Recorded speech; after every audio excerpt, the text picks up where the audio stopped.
नमस्कार सभी विद्यार्थियों का एक बार फिर से एग्री कोचिंग बाय विकास सर परिवार में स्वागत करता हूं।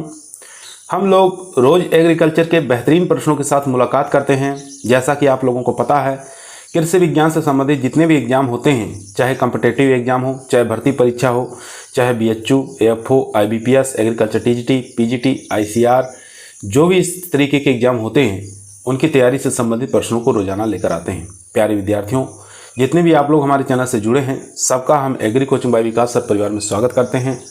ये जो क्लास चलाई जा रही है, ये स्पेशल रूप से एग्रीकल्चर TA और एग्रीकल्चर TGT, PGT के लिए है। बाकी एग्रीकल्चर के हर एग्जाम में काफ़ी मोस्ट और इम्पोर्टेंट क्वेश्चन ये साबित होने वाले हैं। तो आज के सीरीज में 1 से लेकर 100 क्वेश्चनों को लेके आए हैं। शुरू से लेकर लास्ट तक जरूर देखिएगा। इसमें एक से एक बेहतरीन सभी सब्जेक्ट से क्वेश्चनों को लिया गया है। तो क्वेश्चन नंबर फर्स्ट आपकी स्क्रीन पर आ चुका है, इसको ध्यानपूर्वक पढ़िए और आंसर दीजिए। क्वेश्चन कह रहा है, भारत में कौन सी श्रेणी का बीज तैयार नहीं किया जाता। ठीक है, यहाँ पर नहीं पूछा है, तो याद रखेंगे कौन सी श्रेणी का बीज तैयार नहीं किया जाता। प्रजनक बीज, आधार बीज, पंजीकृत बीज या प्रमाणित बीज। तो इसका राइट आंसर हो जाएगा यहाँ पर C ऑप्शन, यानी कि पंजीकृत बीज भारत में तैयार नहीं किया जाता। क्वेश्चन नंबर देखेंगे 2, गेहूं में आधार बीज उत्पादन हेतु न्यूनतम पृथक्करण दूरी रखते हैं 50 मीटर, 400 मीटर, 20 मीटर या 3 मीटर। तो आसान क्वेश्चन है, तो इसका राइट आंसर हो जाएगा 3 मीटर। D ऑप्शन यहाँ पर राइट आंसर। क्वेश्चन नंबर देखेंगे 3, पारबॉइलिंग एवं मिलिंग क्रिया किस फसल से संबंधित है। मक्का से है, गेहूं से है, धान से है, जौ से। तो इसका जो राइट आंसर हो जाएगा, ये हो जाएगा यहाँ पर C ऑप्शन। ठीक है, धान से संबंधित है मिलिंग और पावलिंग दोनों ही क्रिया। तो C ऑप्शन यहाँ पर राइट आंसर। क्वेश्चन नंबर चलते हैं 4 पर। 4 नंबर क्वेश्चन स्क्रीन पर आ चुका है। क्वेश्चन कह रहा है, सुनैना किस्म है। आपको बताना सुनैना किसकी किस्म है, धान की, उड़द की, मोट की या मूंग की। तो सुनैना जो किस्म है ये हो जाएगी मूंग की। D ऑप्शन यहाँ पर राइट आंसर। क्वेश्चन नंबर देखेंगे 5, BT कपास में 1 हेक्टेयर में पौधों की संख्या रखते हैं। तो BT कॉटन की अगर हम कपास लगा रहे हैं तो 1 हेक्टेयर में कितने पौधों की संख्या हो सकती है। 60,000, 1,60,000, 10,000 या 1,00,000। तो इन चारों में से बताइए कौन सा करेक्ट आंसर हो जाएगा। तो इसका जो राइट आंसर हो जाएगा 10,000। ठीक है, यहाँ पर C ऑप्शन यहाँ पर राइट आंसर हो जाएगा। क्वेश्चन नंबर देखेंगे 6, भारतीय अन्न भंडार संस्थान स्थित है, जिसको IIGS कहा जाता है, कहाँ पर स्थित है। लखनऊ उत्तर प्रदेश में या कानपुर उत्तर प्रदेश में, नई दिल्ली में या हापुड़ उत्तर प्रदेश में।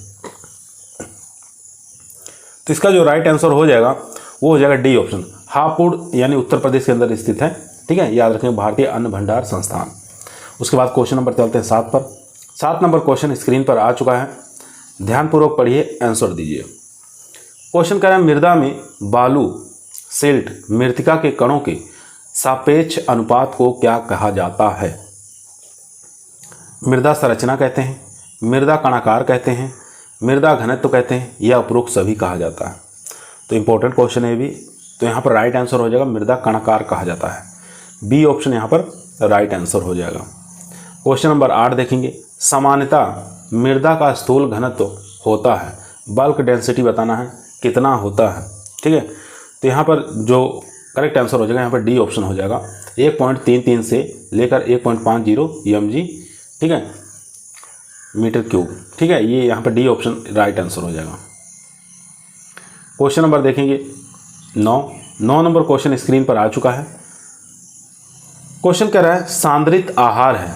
सांद्रित आहार किसे कहा जाता है या उसका मानक कितना होता है।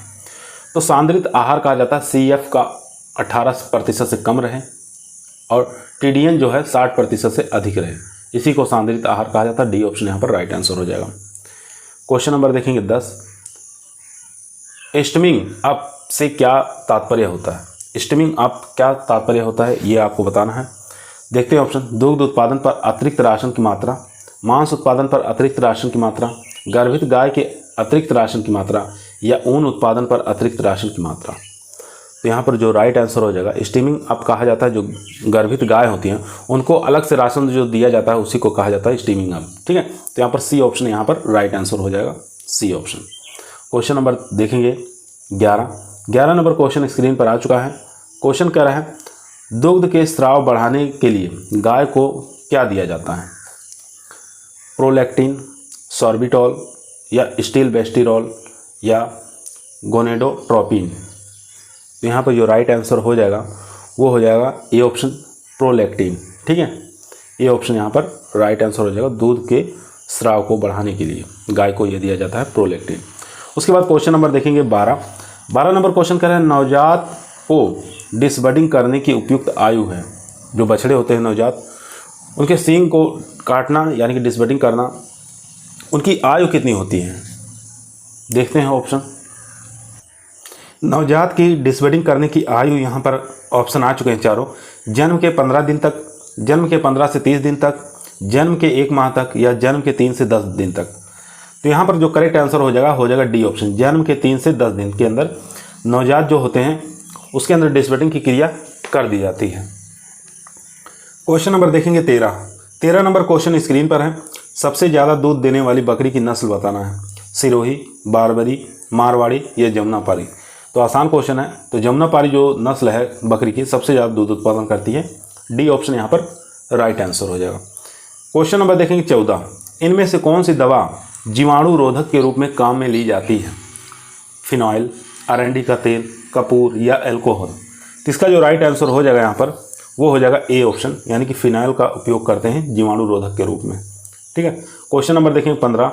डॉकिंग की क्रिया किस पशु से संबंधित है? एनिमल हस्बेंड्री से क्वेश्चन है। गाय, भेड़, बकरी या भैंस? तो इसका जो राइट आंसर हो जाएगा यहाँ पर ये भेड़ से संबंधित है डॉकिंग की क्रिया। ठीक है, बी ऑप्शन यहाँ पर राइट आंसर हो जाएगा। क्वेश्चन नंबर चलते हैं 16 पर। क्वेश्चन नंबर 16 स्क्रीन पर आ चुका है। क्वेश्चन कह रहा है चूजों का एक दूसरे को चोंच मारकर घायल कर देना क्या कहलाता है?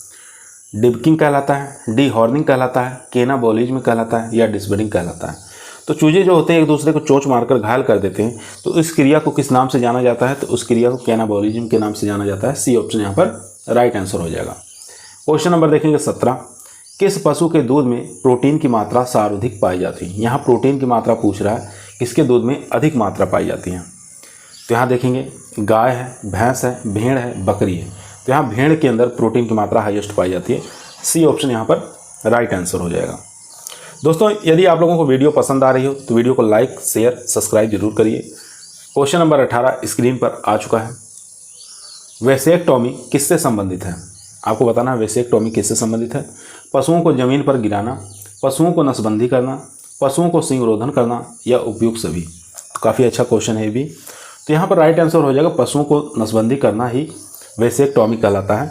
बी ऑप्शन यहाँ पर राइट आंसर हो जाएगा। क्वेश्चन नंबर देखेंगे 19। एस्कॉर्बिक अम्ल किससे विटामिन का नाम है? कौन से विटामिन का नाम है एस्कॉर्बिक अम्ल के नाम से जाना जाता है? तो यहाँ पर विटामिन सी है, विटामिन B1 है, विटामिन B3 है, विटामिन B5 है। तो एस्कॉर्बिक अम्ल जो है विटामिन सी को कहा जाता है। यहाँ पर ए ऑप्शन हमारा राइट आंसर हो जाएगा। चलते हैं क्वेश्चन नंबर 20 पर। 20 नंबर क्वेश्चन स्क्रीन पर आ चुका है। क्वेश्चन कह रहा है बांझपन स्टेरिलिटी के लिए उत्तरदायी विटामिन कौन सा है? ये भी आसान क्वेश्चन है। तो बांझपन स्टेरिलिटी के लिए कौन सी विटामिन जिम्मेदार होती है? Vitamin A, vitamin B1, vitamin के या विटामिन ई? तो इसका जो राइट आंसर हो जाएगा विटामिन ई जो होती है ये बांझपन के लिए उत्तरदायी होती है। डी ऑप्शन यहाँ पर राइट आंसर। क्वेश्चन नंबर देखेंगे 21। बेरी रोग किस विटामिन की कमी से होता है? Vitamin A, vitamin B1, vitamin B2, vitamin B5? तो बेरी जो रोग होता है ये विटामिन B1 की कमी से होता है। यहाँ पर बी ऑप्शन राइट आंसर हो जाएगा। क्वेश्चन नंबर देखेंगे 22। स्कर्वी रोग कौन से विटामिन की कमी से होता है? Vitamin A, vitamin B2, vitamin B5, vitamin C? तो स्कर्वी रोग किसकी कमी से होता है? तो विटामिन सी की कमी से होता है। डी ऑप्शन यहाँ पर राइट आंसर हो जाएगा। विटामिन से संबंधित 1 या 2 क्वेश्चन बहुत बार एग्जामों में आते हैं और हर एग्जाम में देखा गया है 1 या 2 क्वेश्चन आ ही जाते हैं इससे। तो आपको याद होना चाहिए विटामिन की कमी से कौन से रोग हो जाते हैं और विटामिन का पूरा नाम, और ये इसका पूरा नाम भी पूछा जाता है। इस प्रकार के क्वेश्चन पूछे जाते हैं इसमें देखें क्वेश्चन नंबर 23 नंबर क्वेश्चन कह रहा है रक्त का थक्का बनने के लिए आवश्यक विटामिन कौन सी है? Vitamin A, vitamin B1, vitamin C या विटामिन के? तो 23 का जो करेक्ट आंसर हो जाएगा विटामिन के जो है ये रक्त का थक्का बनने में महत्वपूर्ण भूमिका निभाते हैं। चलते हैं क्वेश्चन नंबर 24 पर। 24 नंबर क्वेश्चन स्क्रीन पर आ चुका है। क्वेश्चन का है रिकेट्स या जिसको या कह सकते हैं पिजन चेस्ट, ठीक है, रिकेट्स कह सकते हैं या पिजन चेस्ट कह सकते हैं, कौन से विटामिन की कमी से होती है? Vitamin D, vitamin B, vitamin C, vitamin A. काफ़ी अच्छा क्वेश्चन है। रिकेट्स या पिजन चेस्ट ये बच्चों में देखा गया है, ठीक है।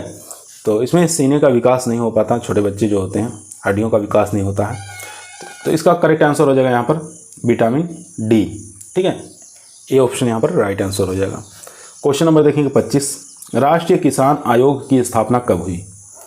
2002 में, 2004 में, 2006 में, 2007 में।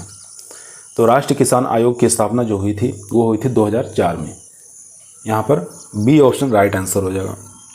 क्वेश्चन नंबर 26 देखेंगे ऑपरेशन फ्लड योजना किससे संबंधित है? सिंचाई से, बाढ़ नियंत्रण से, अनाज उत्पादन से या दुग्ध उत्पादन से? तो ऑपरेशन फ्लड जो है संबंधित है दूध उत्पादन से। यहाँ पर डी ऑप्शन राइट आंसर हो जाएगा। वर्गीस कुरियन किससे संबंधित हैं? तो कौन नहीं जाता, सब लोग जानते हैं वर्गीस कुरियन के बारे में, ठीक है। ये वैज्ञानिक है, ये श्वेत क्रांति के जनक कहा जाता है इनको, ठीक है। श्वेत क्रांति यानी कि दूध उत्पादन से संबंधित है श्वेत क्रांति। तो सी ऑप्शन यहाँ पर राइट आंसर हो जाएगा, ऑप्शन नंबर सी। चलते हैं क्वेश्चन नंबर 28 पर। क्वेश्चन नंबर 28 आपके स्क्रीन पर आ चुका है। क्वेश्चन कह रहा है नॉरिन 10 जीन सर्वप्रथम किसने विकसित किया? तो नॉरिन 10 जो जीन है सबसे पहले किसने विकसित किया था? तो देख लेते हैं, एम स्वामीनाथन या N E Borlaug, William Gaud या सभी। तो इसका जो राइट आंसर हो जाएगा वो जगह B option, N E Borlaug के द्वारा नॉरिन 10 विकसित किया गया। ये गेहूं से संबंधित है, ठीक है, गेहूं का बौना जीन कह सकते हैं नॉरिन 10। क्वेश्चन नंबर देखेंगे 29। QPM किससे संबंधित है? जिसको कहा जाता है क्वालिटी प्रोटीन मेज, ठीक है। कीट रोधक मक्का, सूखा रोधक मक्का या प्रोटीन परिपूर्ण मक्का या शाकनाशी रोधी मक्का? तो QPM जो है ये संबंधित हो जाएगा प्रोटीन परिपूर्ण मक्का, ठीक है, क्वालिटी प्रोटीन मेज, सी इस नाम से भी आप याद रख सकते हैं। तो सी ऑप्शन यहाँ पर राइट आंसर हो जाएगा। क्वेश्चन नंबर देखेंगे 30। पीली क्रांति किससे संबंधित है? फल उत्पादन से, जेट्रोफा उत्पादन से, मसाला उत्पादन से या तिलहन उत्पादन से? तो कौन नहीं जानता पीली क्रांति के बारे में? तो इसका राइट आंसर हो जाएगा यहाँ पे तिलहन उत्पादन से, D option right answer. Question number देखेंगे 31 नंबर क्वेश्चन स्क्रीन पर आ चुका है। IPM में फसल चक्र अपनाना, गहरी जुताई करना, फांस फसलें उगाना, रोधी किस्मों का चयन करना, कीट नियंत्रण की कौन सी विधि कहलाती है? यांत्रिक, जैविक, कृषण या भौतिक? काफ़ी अच्छा क्वेश्चन है, बहुत बार एग्जामों में छप चुका है, आगे भी छपने की काफ़ी ज़्यादा संभावना है। तो इसका जो राइट आंसर हो जाएगा सी ऑप्शन, ठीक है, कृषक कहलाता है, कृषण। सी ऑप्शन यहाँ पर राइट आंसर हो जाएगा। क्वेश्चन नंबर देखेंगे 32 नंबर क्वेश्चन कह रहा है कौन से जीवाणु के घोल का प्रयोग कीटों के जैविक नियंत्रण हेतु काम में लेते हैं? बवेरिया, बेसिलस या जेंथोमोनास या क्लेवीबैक्टर? तो इसका जो राइट आंसर हो जाएगा वो हो जाएगा बी ऑप्शन, बेसिलस का। बी ऑप्शन यहाँ पर राइट आंसर। चलते हैं क्वेश्चन नंबर 33 पर। 33 नंबर क्वेश्चन स्क्रीन पर आ चुका है। क्वेश्चन कह रहा है ऐसे सूत्रकृमि जो कीटों के जैविक नियंत्रण हेतु काम में लाते हैं क्या कहलाते हैं? PPN कहलाते हैं, EPN कहलाते हैं, APN कहलाते हैं या INEM कहलाते हैं? तो राइट आंसर जो है वो हो जाएगा यहाँ पर बी ऑप्शन, EPN कहलाते हैं। क्वेश्चन नंबर देखेंगे 34। विश्व में पहला कार्बनिक कीटनाशी कौन सा खोजा गया था? BSC, एल्ड्रीन, एंडोसल्फान या DDT? बहुत बार एग्जामों में आया हुआ है, तो इस पर बैन भी लग चुका है। तो इसका जो राइट आंसर हो जाएगा यहाँ पर डी ऑप्शन, DDT। विश्व का पहला कार्बनिक कीटनाशी था ये। क्वेश्चन नंबर देखेंगे 35। पादपों से प्राप्त कीटनाशी का उदाहरण कौन सा है? रोटेनॉन, पायरेथ्रम, निकोटीन या सभी? तो इसका जो राइट आंसर हो जाएगा वो हो जाएगा सभी, यानी कि रोटेनॉन, पायरेथ्रम, निकोटीन ये सभी के सभी यहाँ पर राइट आंसर हो जाएगा। क्वेश्चन नंबर देखेंगे 36 नंबर क्वेश्चन कह रहा है निम्न में से कौन सी बारूदी नाशक है? मीटीसाइड बताना है, इनमें से कौन सा है? कैल्थेन है, फोस्माइट है, ओमाइट है या सभी? तो इसका जो राइट आंसर हो जाएगा यहाँ पर डी ऑप्शन हो जाएगा, यानी कि सभी ये मीटीसाइड हैं, ठीक है, याद रखेंगे। चलते हैं क्वेश्चन नंबर 37 पर। 37 नंबर क्वेश्चन स्क्रीन पर आ चुका है। क्वेश्चन कह रहा है कौन सी नस्ल का रोमन नाक पिछली टांगों पर घने लंबे बालों का पाया जाना लक्षण है। ये तो काफ़ी फेमस है, ऐसी बकरी की नस्ल बताना है जिसके नाक रोमन हो और पिछली जो टांगें होती हैं उस पर घने लंबे बाल पाए जाते हों। सोनाडी है, पूगल है, चोकला है या जमुनापारी है। तो इसका जो राइट आंसर हो जाएगा, ये जमुनापारी के लक्षण होते हैं। डी ऑप्शन यहाँ पर राइट आंसर हो जाएगा। क्वेश्चन नंबर देखेंगे 38, खपरा बीटल का वैज्ञानिक नाम क्या होता है? तो खपरा बीटल का वैज्ञानिक नाम जो होता है वो होता है ट्रोगोडर्मा ग्रेनेरियम। ठीक है, डी ऑप्शन यहाँ पर राइट आंसर हो जाएगा, ट्रोगोडर्मा ग्रेनेरियम। इसको याद कर लेना, बहुत बार एग्जामों में आ चुका है, वेरी मोस्ट इंपॉर्टेंट क्वेश्चन है ये। क्वेश्चन नंबर देखेंगे 39, क्लोसोब्रोचस चाइनेंसिस किसका भंडारण कीट है? कल जो हम पढ़ाए थे क्वेश्चन 1 से लेकर 100 क्वेश्चन, उसके अंदर भी ये आया हुआ था। ठीक है, अगर आप लोग पढ़े होंगे तो उसको आप लोग इस क्वेश्चन को आसानी से बता सकते हैं किसका ये वैज्ञानिक नाम होता है। देख लेते हैं, अनाजों का, मूंगफली का, दालों का या सभी का। तो इसका जो राइट आंसर हो जाएगा, दाल का जो घुन होता है, ठीक है, उसका वैज्ञानिक नाम होता है क्लोसोब्रोचस चाइनेंसिस। सी ऑप्शन यहाँ पर राइट आंसर हो जाएगा। चलते हैं क्वेश्चन नंबर 40 पर। 40 नंबर क्वेश्चन स्क्रीन पर है, पूछ रहा निम्न में से चूहा नाशक दवा है। चलिए ऑप्शन दे देते हैं चारों ही। चूहा नाशक दवा के बारे में बताना है, कौन सा चूहा नाशक दवा है। चारों ही ऑप्शन स्क्रीन पर आ चुके हैं दोस्तों। पहला देखेंगे ब्रोमोलियोलोन, उसके बाद एल्युमिनियम फास्फाइड, जिंक फास्फाइड या ए और सी दोनों। तो इसमें जो करेक्ट आंसर हो जाएगा ब्रोमोडियोलोन। एक तो ये हमारा करेक्ट आंसर हो जाएगा, दूसरा सी, यानी कि ए और सी दोनों ही इसमें सही हो जाएगा। ठीक है, तो ये चूहा नाशक दवा है ब्रोमोडियोलोन और जिंक फास्फाइड। तो डी ऑप्शन यहाँ पर राइट आंसर। क्वेश्चन नंबर देखेंगे 41, निम्न में से अनाजों के भंडारण का कीट कौन सा है? तो अनाजों के भंडारण का कीट इसमें पूछ रहा है। तो देखते हैं, राइजोपरथा, डोमिनिका, सीटोट्रोगा, सीरियलेला या कोरसाइरा, सोफेलेनिका या सभी। तो इसका राइट आंसर हो जाएगा यहाँ पर सभी के सभी। डी ऑप्शन यहाँ पर राइट आंसर हो जाएगा। क्वेश्चन नंबर देखेंगे 42, सेल्फॉस किसका व्यापारिक नाम है? तो सेल्फॉस बताना किसका व्यापारिक नाम होता है। क्वेश्चन नंबर 42 स्क्रीन पे है। तो इसका वैज्ञानिक नाम होता है एल्यूमिनियम फास्फाइड। ठीक है, इसी का वैज्ञानिक व्यापारिक नाम है ये। सल्फास का व्यापारिक नाम होता है एल्यूमिनियम फास्फाइड। तो बी ऑप्शन यहाँ पर राइट आंसर हो जाएगा। क्वेश्चन नंबर चलते हैं 43 नंबर क्वेश्चन स्क्रीन पर आ चुका है, ध्यानपूर्वक पढ़िए, आंसर दीजिए। क्वेश्चन कह रहा है, भंडारण के कीटों को मारने के लिए कौन सी दवा प्रयुक्त होती है? एल्यूमिनियम फास्फाइड, क्लोरोपिक्रीन या EDB या सभी। तो यहाँ पर जो राइट आंसर हो जाएगा वो हो जाएगा सभी के सभी। ठीक है, डी ऑप्शन राइट आंसर हो जाएगा। भंडारण वाले जो कीट होते हैं उनको मारने के लिए एल्यूमिनियम फास्फाइड का भी प्रयोग कर सकते हैं, क्लोरोपिक्रीन का भी प्रयोग कर सकते हैं और EDB का भी प्रयोग कर सकते हैं। क्वेश्चन नंबर देखेंगे 44, एल्यूमिनियम फास्फाइड कौन सी गैस स्रावित करती है? फास्फरीन, फास्जीन या CN या सभी। तो 44 का जो राइट आंसर हो जाएगा वो हो जाएगा ए ऑप्शन, फास्फरीन। ठीक है, ए ऑप्शन यहाँ पर राइट आंसर हो जाएगा। क्वेश्चन नंबर 45, विश्व में पहला पादप परजीवी सूत्रकृमि कौन सा खोजा गया? तो कौन सा सबसे पहले खोजा गया था? तो खोजा गया था एविना टेट्रिसाई। ठीक है, सी ऑप्शन यहाँ पर राइट आंसर हो जाएगा। ये विश्व में पहला पादप परजीवी सूत्रकृमि की खोज निकाला गया था, खोजा गया था इसको, एविना टेट्रिसाई को। सी ऑप्शन यहाँ पर राइट आंसर हो जाएगा। क्वेश्चन नंबर देखेंगे 46 नंबर क्वेश्चन स्क्रीन पर आ चुका है। क्वेश्चन कह रहा है, भारत में सूत्रकृमि विज्ञान के पितामह कहलाते हैं HC बॉस्टिन या NA कोम, शेषाद्री, वासुदेवा। तो भारत में सूत्रकृमि के पिता किसको कहा जाता है? तो इसका जो राइट आंसर हो जाएगा सी ऑप्शन, शेषाद्री। ठीक है, सी ऑप्शन यहाँ पर राइट आंसर हो जाएगा। क्वेश्चन नंबर देखेंगे 47, विश्व में पहला पादप परजीवी सूत्रकृमि कब खोजा गया था? 1943, 1843, 1743, 1643। तो इसका जो राइट आंसर हो जाएगा सी ऑप्शन हो जाएगा, 1743 में खोजा गया था, याद रखेंगे। क्वेश्चन नंबर देखेंगे 48, धान में उफरा रोग कौन से सूत्रकृमि द्वारा होता है? तो धान में बताना है उफरा रोग कौन से सूत्रकृमि नेमाटोड्स के द्वारा होता है, उस नेमाटोड्स का नाम बताना है। तो उस नेमाटोड्स का नाम होता है डाइटिलेनकस एंगलस। ठीक है, डी ऑप्शन यहाँ पर राइट आंसर हो जाएगा, डाइटिलेनकस लैंकस एंगस्टस। ठीक है, याद रखना है। क्वेश्चन नंबर चलते हैं 49 पर। 49 नंबर क्वेश्चन स्क्रीन पर आ चुका है। क्वेश्चन कह रहा है कौन से सूत्रकृमि के लिए घरेलू संगरोध अपनाते हैं।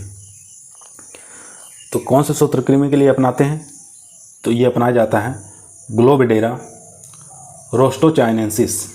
ठीक है, सी ऑप्शन यहाँ पर राइट आंसर हो जाएगा, ग्लोबिडेरा रोस्टोचाइनेंसिस। क्वेश्चन नंबर देखेंगे 50। कौन से सूत्रकृमि शिष्ट सूत्रकृमि कहलाते हैं। शिष्ट सूत्रकृमि कौन से कहलाते हैं, तो यहाँ पर जो राइट आंसर हो जाएगा देख लेते हैं। मेलेडोगाइनी है एक, हेट्रोटेरा है, ग्लोबिडेरा है। इसका जो राइट आंसर हो जाएगा बी और सी, हेट्रोटेरा और ग्लोबिडेरा, यानी यहाँ पे डी ऑप्शन हमारा राइट आंसर हो जाएगा। क्वेश्चन नंबर देखेंगे 51। कौन से सूत्रकृमि दलहन का सूत्रकृमि कहलाता है। तो दलहन का नेमाटोड्स कौन सा है, तो ये आपको बताना है, काफ़ी इंपॉर्टेंट क्वेश्चन है।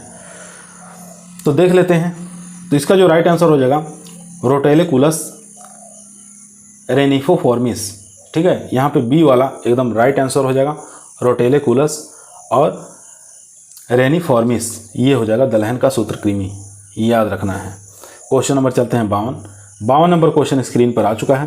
क्वेश्चन कर रहा है गेहूं की फसल में सबसे पहला कौन सा सूत्रकृमि खोजा गया था। तो गेहूं की फसल में सबसे पहले जो सूत्रकृमि खोजा गया था उसका नाम क्या था, उसका नाम था एव्यूना। ठीक है, सी ऑप्शन यहाँ पर राइट आंसर हो जाएगा। उसके बाद क्वेश्चन नंबर 53 देखेंगे। सुनहरा सूत्रकृमि कहलाता है। सुनहरा सूत्रकृमि क्या कहलाता है, चलिए ऑप्शन देख लेते हैं। चारों ही ऑप्शन स्क्रीन पर आ चुके हैं। सुनहरा सूत्रकृमि के बारे में बताना है क्या कहलाता है, तो इसका जो राइट आंसर हो जाएगा यहाँ पर वो हो जाएगा ग्लोबिडेरा कहलाता है। ठीक है, बी ऑप्शन यहाँ पर राइट आंसर हो जाएगा। क्वेश्चन नंबर देखेंगे 54। कौन सा सूत्रकृमि सिट्रस नेमाटोड्स कहलाता है। तो सिट्रस नेमाटोड्स सूत्रकृमि कौन सा कहलाता है, ट्राई लैनकुलस सेमीपेनेट्रास, ये जो है ये सिट्रस नेमाटोड्स कहलाता है। बी ऑप्शन यहाँ पर राइट आंसर हो जाएगा। क्वेश्चन नंबर देखेंगे 55। कौन सा सूत्रकृमि आलू की फसल में नुकसान करता है। ग्लोबिडेरा, डायटिलेकस या दोनों नहीं। तो 55 का जो राइट आंसर हो जाएगा वो हो जाएगा सी ऑप्शन, यानी कि दोनों। ग्लोबिडेरा और डायटिलेकस ये दोनों ही सूत्रकृमि आलू की फसल को नुकसान पहुंचाते हैं। Question number 56। विश्व में खोजा गया पहला सूत्रकृमिनाशक था। तो कौन सा सूत्रकृमिनाशक फर्स्ट था जो पूरे विश्व के अंदर खोजा गया था। DD, EBD या CS2 या कार्बेरिल। तो सी ऑप्शन यहाँ पर राइट आंसर हो जाएगा CS2। ठीक है, ये पहला सूत्रकृमिनाशक खोजा गया था पूरे विश्व के अंदर। बात करेंगे क्वेश्चन नंबर 57 की। 57 नंबर क्वेश्चन स्क्रीन पर आ चुका है, काफ़ी अच्छा इंपॉर्टेंट क्वेश्चन है। क्वेश्चन कह रहा है मूल गांठ सूत्रकृमि, जिसको रूट नॉट कहते हैं, को भगाने के लिए कौन सी फसल उगाते हैं। हजारा की, सोयाबीन की या कुकुरबिट्स की, सोलेनेसी की। तो मूल गांठ सूत्रकृमि को भगाने के लिए कौन सी फसल उगाया जाता है, तो इसका जो राइट आंसर हो जाएगा हजारा को उगाते हैं। ए ऑप्शन यहाँ पर। हजारा एक प्रकार का फ्लावर्स होते हैं, फूल होते हैं, इसको उगाते हैं। क्वेश्चन नंबर देखेंगे 58। DD सूत्रकृमिनाशक की खोज कब और किसने की थी। काफ़ी इंपॉर्टेंट क्वेश्चन है, बहुत बार एग्जामों में आ चुका है। 1943 में कार्टर ने, 1945 में कार्टर ने, या 1943 में क्रिस्टी, या 1945 में क्रिस्टी। तो खोजा तो गया था कार्टर के द्वारा, लेकिन सन आपको बताना है 1943 है या 1945। तो 1943 में खोजा गया था। ए ऑप्शन यहाँ पर राइट आंसर हो जाएगा। क्वेश्चन नंबर देखेंगे 59। हाइपरट्रॉफी या हाइपरप्लेसिया कौन से सूत्रकृमि के आक्रमण के लक्षण हैं। ठीक है, तो ये भी एक दो एग्जामों में आए हैं, ज़्यादा एग्जाम में ये आया नहीं है क्वेश्चन। तो इसका जो राइट आंसर हो जाएगा वो हो जाएगा बी ऑप्शन। ठीक है, मेलेडोगाइनी, बी ऑप्शन यहाँ पर राइट आंसर हो जाएगा। क्वेश्चन नंबर चलते हैं 60 नंबर क्वेश्चन स्क्रीन पर आ चुका है। क्वेश्चन कह रहा है फसल चक्र अपनाना कौन से सूत्रकृमि का प्रभावी नियंत्रण है। मेलेडोगाइनी, हेट्रोडेरा, एविना टिटिसाई या डायटिलेंकस। तो इसका जो राइट आंसर हो जाएगा वो हो जाएगा बी ऑप्शन, हेट्रोडेरा। बी ऑप्शन यहाँ पर राइट आंसर। क्वेश्चन नंबर देखेंगे 61। बेलपत्र के पुष्प से फल बनने में लगभग कितना समय लगता है। काफ़ी इंपॉर्टेंट क्वेश्चन हॉर्टिकल्चर का है। 18 माह, 11 माह, 5 माह या 2 माह। तो इसका जो समय लग जाता है वो काफ़ी लंबा समय लगता है, यानी कि 11 माह का समय लग जाता है। ठीक है, बी ऑप्शन यहाँ पर राइट आंसर हो जाएगा।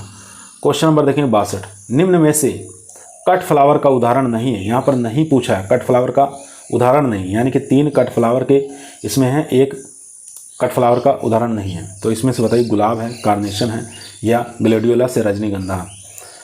तो इसका जो राइट आंसर हो जाएगा डी ऑप्शन, रजनीगंधा जो है कट फ्लावर का उदाहरण नहीं है। याद रखेंगे, बाकी गुलाब, कार्नेशन, ग्लेडियोलस ये तीनों के तीनों कट फ्लावर के उदाहरण हैं। तो डी ऑप्शन यहाँ पर राइट आंसर। क्वेश्चन नंबर देखेंगे 63, नींबू में ट्रिस्टेजा रोग का वाहक होता है। नींबू के अंदर ट्रिस्टेजा रोग जो है ये काफ़ी ज़्यादा इम्पोर्टेंट है, क्योंकि इसका नींबू का मुख्य रोग माना जाता है। तो किसके द्वारा होता है? ये तो होता है वायरस के द्वारा, लेकिन फैलाने वाहक का काम कौन करता है? साइला करता है, एफिड करता है, सफ़ेद मक्खी करता है या लीफ माइनर करता है? तो इसका जो राइट आंसर हो जाएगा वो बी हो जाएगा, यानी कि एफिड के द्वारा इसका प्रसार का काम करता है, वाहक का काम करता है। बी ऑप्शन यहाँ पर राइट आंसर। क्वेश्चन नंबर चलते हैं 64 नंबर क्वेश्चन स्क्रीन पर आ चुका है। क्वेश्चन कर रहा है, मेटाजीनिया निम्न में से किस फल वृक्ष में पाया जाता है? अंगूर में, आंवला में, खजूर में, अनार में। तो मेटाजीनिया जो पाया जाता है वो खजूर में पाया जाता है। सी ऑप्शन राइट आंसर हो जाएगा। ये हार्टिकल्चर के क्वेश्चन है। ठीक है, इसके बाद देखेंगे, आम निम्न में से है, द्विगुणित है, चतुर्गुणित है, षष्ठगुणित है या त्रिगुणित है? तो मैंगो के बारे में जानते ही हैं, मैंगो चतुर्गुणित है। ठीक है, बी ऑप्शन यहाँ पर राइट आंसर हो जाएगा। क्वेश्चन नंबर देखेंगे 66, निम्न में से सब्जियों की रानी कहा जाता है? आलू को, परवर को, भिंडी को, मिर्च को। तो सब्जियों की रानी किसे कहा जाता है? तो भिंडी को कहा जाता है सब्जियों की रानी। सी ऑप्शन यहाँ पर राइट आंसर हो जाएगा। क्वेश्चन नंबर देखेंगे 67, केंद्रीय उपोष्ण बागवानी संस्थान CISH कहाँ स्थित है? 4 ऑप्शन देख लेंगे, बीकानेर, लखनऊ, बेंगलोर या श्रीनगर। तो केंद्रीय उपोष्ण बागवानी संस्थान कहाँ स्थित है? लखनऊ के अंदर, यानी कि उत्तर प्रदेश में स्थित है। याद रखें, बी ऑप्शन यहाँ पर राइट आंसर। क्वेश्चन नंबर चलते हैं 68 पर। क्वेश्चन नंबर 68 आपके स्क्रीन पर आ चुका है। काफ़ी इंपॉर्टेंट क्वेश्चन है। क्वेश्चन कह रहा है, सब्जियों में कितने प्रतिशत तक वसा की मात्रा पाई जाती है? तो आप लोग जानते होंगे सब्जियों के अंदर वसा की मात्रा बहुत कम, यानी कि ना के बराबर पाई जाती है। ठीक है, तो इसमें से बताना है 4 ऑप्शन में से 0.1% से कम, 0.1% या 1% या 0.1% से अधिक। तो इसका करेक्ट आंसर हो जाएगा 0.1% से कम। ए ऑप्शन यहाँ पर राइट आंसर हो जाएगा। क्वेश्चन नंबर देखेंगे 69, आम की कौन सी फसल में किस्म है, कौन सी किस्म में सर्वाधिक मैंगो मालफॉर्मेशन की समस्या पाई जाती है? नीलम, केसर, बॉम्बे ग्रीन या अल्फांजो। तो मैंगो मालफॉर्मेशन की समस्या सबसे ज़्यादा आम की जो किस्म है वो पाई जाती है बॉम्बे ग्रीन के अंदर। ठीक है, सी ऑप्शन यहाँ पर राइट आंसर हो जाएगा। उसके बाद क्वेश्चन नंबर देखेंगे 70, निम्न में से बल्ब यानी कि सल्क वाली जो कंद होते हैं के द्वारा प्रवर्धन किया जाता है? कार्नेशन, रजनीगंधा, ग्लेडियोलस या गुलदाउदी। तो आपको बताना है निम्न में से बल्ब के द्वारा प्रवर्धन किया जाता है, सल्क कंद के द्वारा कौन सा इसमें से प्रवर्धन किया जाता है? तो 70 का हो जाएगा बी ऑप्शन, रजनीगंधा जो है ये बल्ब के द्वारा ही प्रवर्धन किया जाता है, ना कि इसका सीड के द्वारा प्रवर्धन किया जाएगा। ठीक है, याद रखेंगे। क्वेश्चन नंबर देखेंगे 71, निम्न में से कौन से फल में मादा एक लिंगाश्रयी पुष्प पाए जाते हैं? आम में, पपीता में, केला में या अंजीर के अंदर। तो मादा एक लिंगी पुष्प किसके अंदर पाए जाते हैं? तो ये पाए जाते हैं अंजीर के अंदर, देखने को मिलता है। डी ऑप्शन यहाँ पर राइट आंसर हो जाएगा। क्वेश्चन नंबर देखेंगे 72 नंबर क्वेश्चन स्क्रीन पर आ चुका है। क्वेश्चन कह रहा है, नींबू का व्यावसायिक रूप से प्रवर्धन कौन सी विधि द्वारा किया जाता है? कलम के द्वारा, वायु एयर लेयरिंग द्वारा, बीज द्वारा या टिप कलिकाएं द्वारा। तो नींबू का व्यावसायिक रूप से प्रवर्धन जो किया जाता है वो किया जाता है बीज के द्वारा, सीड द्वारा, बाय सीड के द्वारा। ठीक है, सी ऑप्शन यहाँ पर राइट आंसर हो जाएगा। क्वेश्चन नंबर देखेंगे 73, पेरिकार्प कौन से फल का खाने योग्य भाग होता है? पपीता, अंगूर, नारियल या कोई नहीं। तो पेरिकार्प किसका खाए जाने वाला पार्ट होता है? ये होता है बी ऑप्शन यानी कि अंगूर का। ठीक है, बी ऑप्शन यहाँ पर राइट आंसर हो जाएगा। क्वेश्चन नंबर देखेंगे 74, उत्तर भारत में अंगूर की प्रूनिंग कब की जाती है? दिसंबर से जनवरी, मार्च से अप्रैल जुलाई से अगस्त या अक्टूबर से नवंबर। तो उत्तर भारत में अंगूर की जो प्रूनिंग की जाती है वो कौन से महीने में करते हैं? दिसंबर से जनवरी के महीने में करते हैं, याद रखेंगे। ए ऑप्शन यहाँ पर राइट आंसर हो जाएगा। क्वेश्चन नंबर चलते हैं 75 नंबर क्वेश्चन स्क्रीन पर आ चुका है। क्वेश्चन कह रहा है अंगूर में सधाई की कौन सी विधि से सबसे ज़्यादा उत्पादन प्राप्त होता है? शीर्ष विधि, निफिन विधि, टेलीफोन विधि या पंडाल विधि?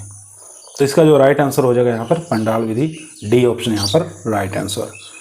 क्वेश्चन नंबर देखेंगे 76 बेलपत्र का प्रवर्धन। क्वेश्चन देखेंगे 76 नंबर बेलपत्र का प्रवर्धन कौन सी विधि द्वारा किया जाता है? डी कलिकायन, पेंच कलिकायन, वलय कलिकायन या रूपांतरित वलय कलिकायन? इसका जो राइट आंसर हो जाएगा बी ऑप्शन, यानी कि पेंच कलिकायन द्वारा।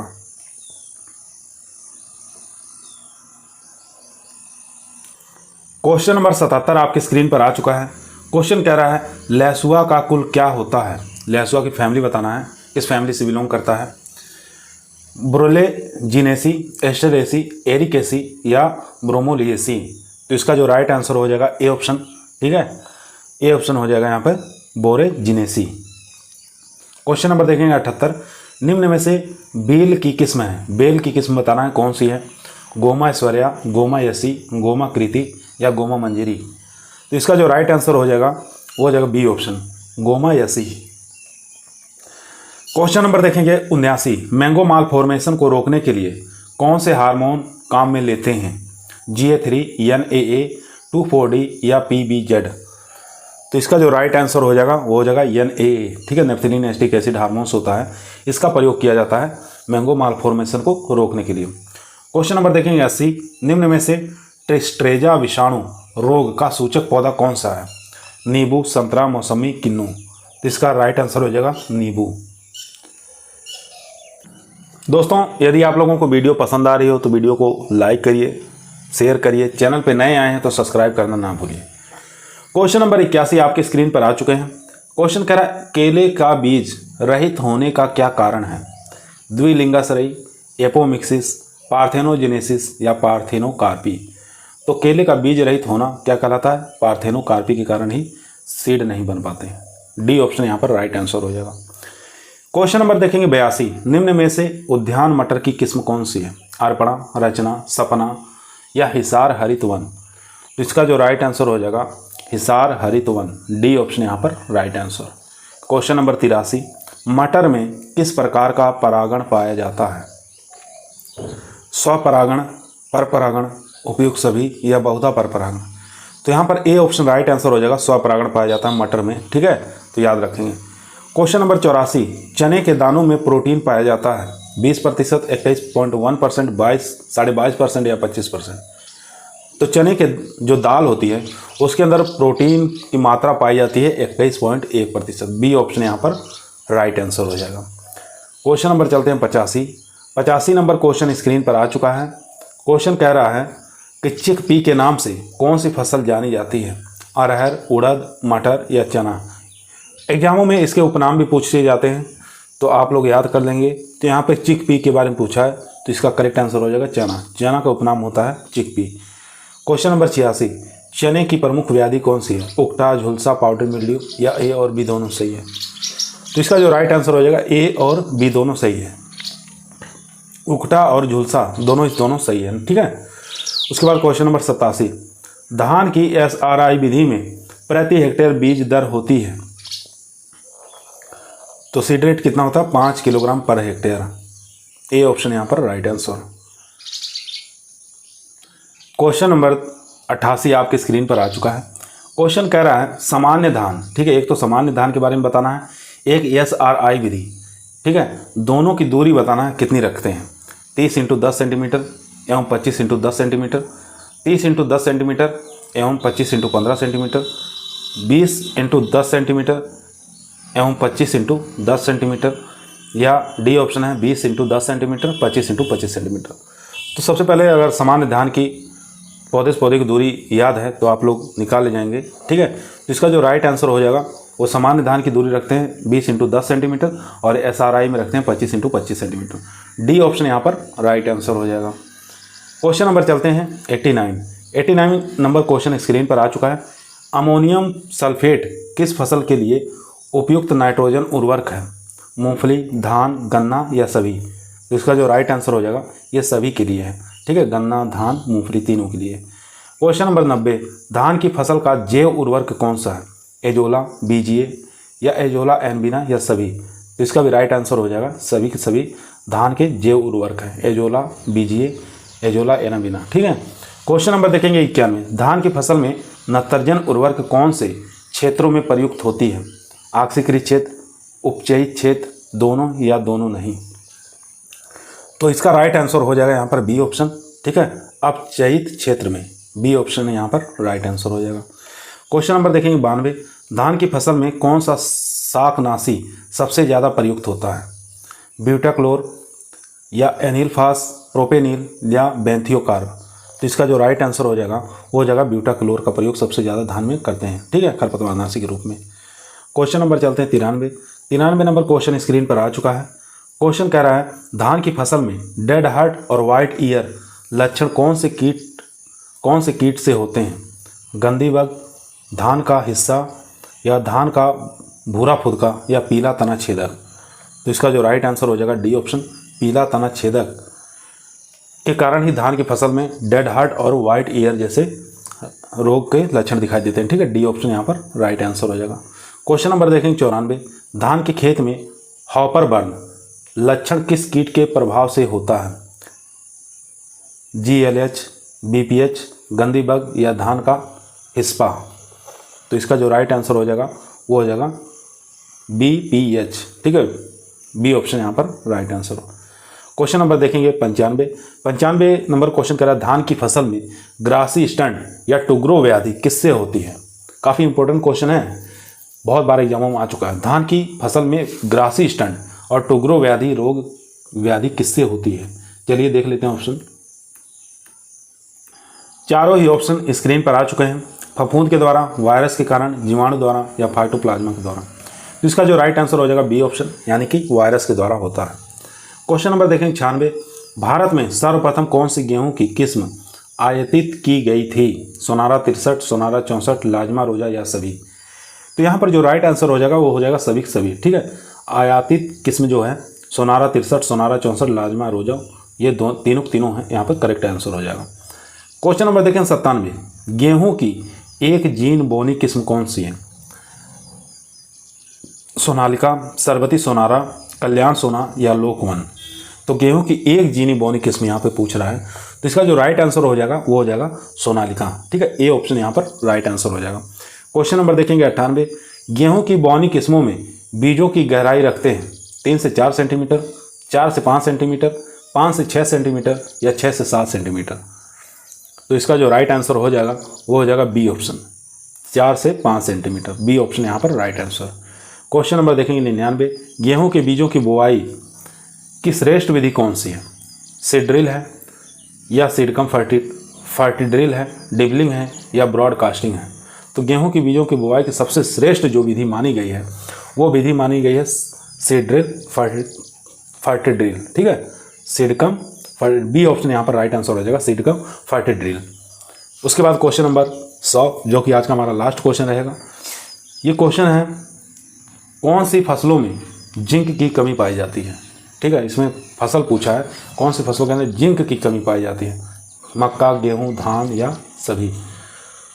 तो मक्का के अंदर भी जिंक की कमी पाई जाती है, गेहूं में कमी पाई जाती है और धान में, यानी कि उपयुक्त सभी, यानी कि डी ऑप्शन यहाँ पर राइट आंसर हो जाएगा। D option right answer. आज की वीडियो दोस्तों यहीं समाप्त हुई। आप लोगों को कैसी लगी कमेंट के अंदर बताइएगा। पसंद आए तो लाइक करिए, दोस्तों में शेयर करिए, चैनल पर नए आए हैं सब्सक्राइब करना ना भूलिए। कल फिर मुलाकात करते हैं एक नई वीडियो के साथ, तब तक सभी लोगों को धन्यवाद।